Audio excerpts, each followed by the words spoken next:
L'ami de la maison. Il y a des histoires qui commencent à partir de rien, mais celle-ci a commencé par presque tous les jours.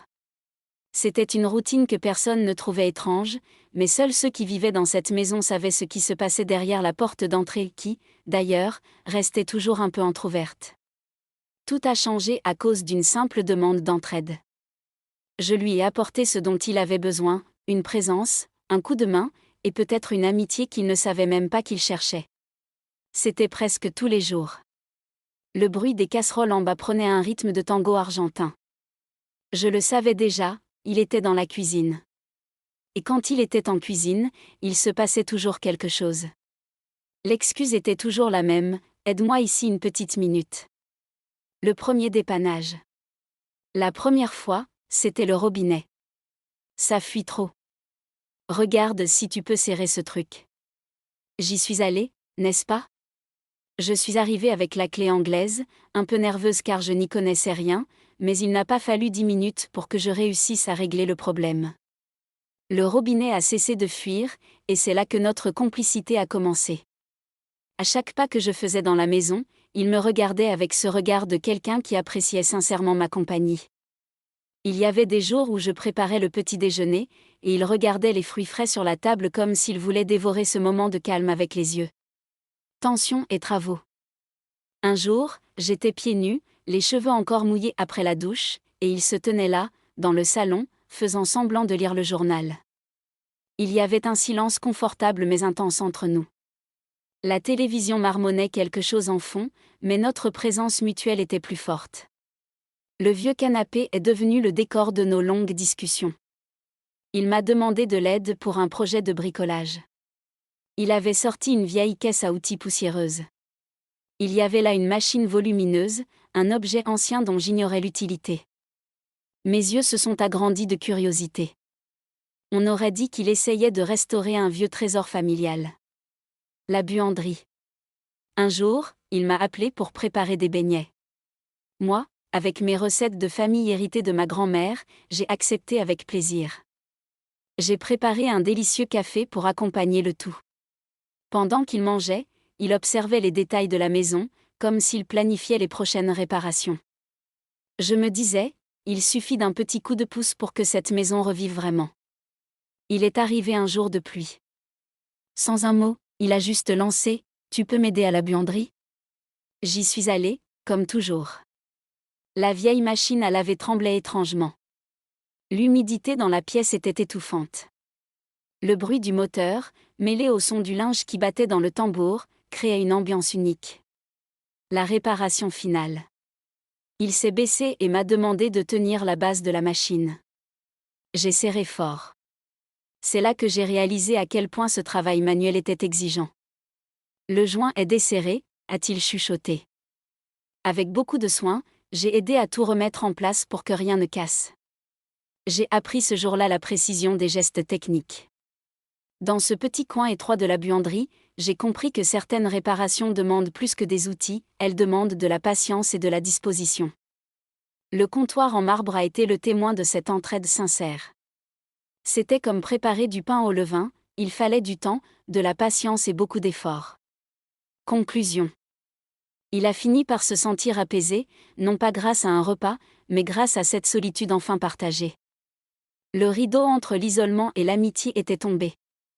J'ai réalisé qu'il ne s'agissait pas seulement de réparer une machine, mais de réparer des moments de vie. Depuis, chaque fois qu'un appareil tombait en panne, il ne regardait plus le manuel. Il m'appelait, et j'y allais, car il y a des demandes d'aide qu'on ne peut pas refuser. Surtout quand elles viennent de quelqu'un qui a simplement soif de partage et de présence. Cette histoire vous a plu?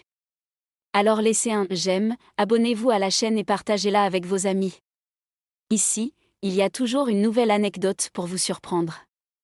Souhaitez-vous que je modifie certains détails pour rendre l'histoire encore plus mystérieuse ou plus axée sur l'humour? Puisque l'histoire a pris une tournure plus chaleureuse et amicale, voici la suite de cette complicité domestique, toujours centrée sur l'entraide et les petits mystères du quotidien. L'ami de la maison, partie 2, le secret du grenier. Le temps passait, et notre routine de petits dépannages était devenue le cœur battant de la maison. Ce n'était plus seulement le robinet ou la machine à laver, c'était une chorégraphie invisible. Mais un mardi, alors que la pluie battait les carreaux avec une insistance particulière, il n'était pas dans la cuisine. Pas de tango de casserole. Juste un silence pesant qui descendait du plafond. L'appel des hauteurs. Il m'a appelé d'en haut.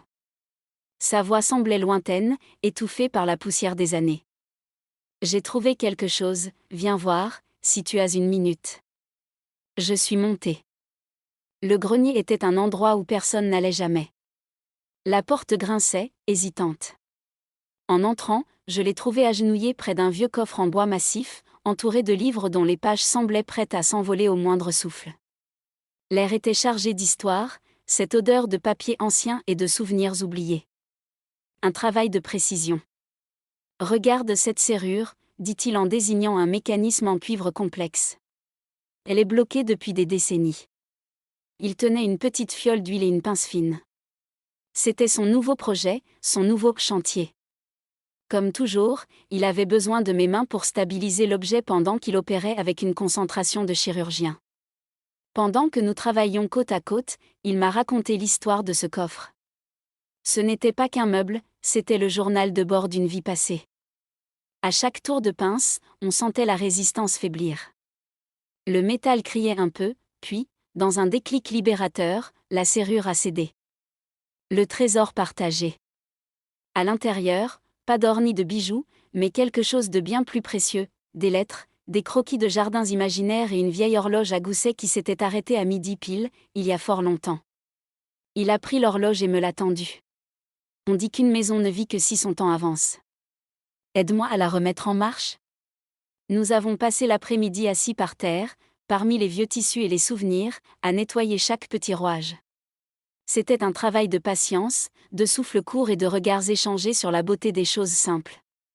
Un nouveau rythme. Quand l'horloge a enfin recommencé son tic-tac régulier, le son a semblé résonner dans toute la maison. Ce n'était plus le vacarme de la buanderie, mais un battement de cœur paisible. Il m'a regardé et a souri. Ce n'était plus le regard de celui qui cherche une solution technique, mais celui de quelqu'un qui a trouvé une alliée. Demain, a-t-il dit doucement, je crois que l'étagère de la bibliothèque a besoin d'être renforcée.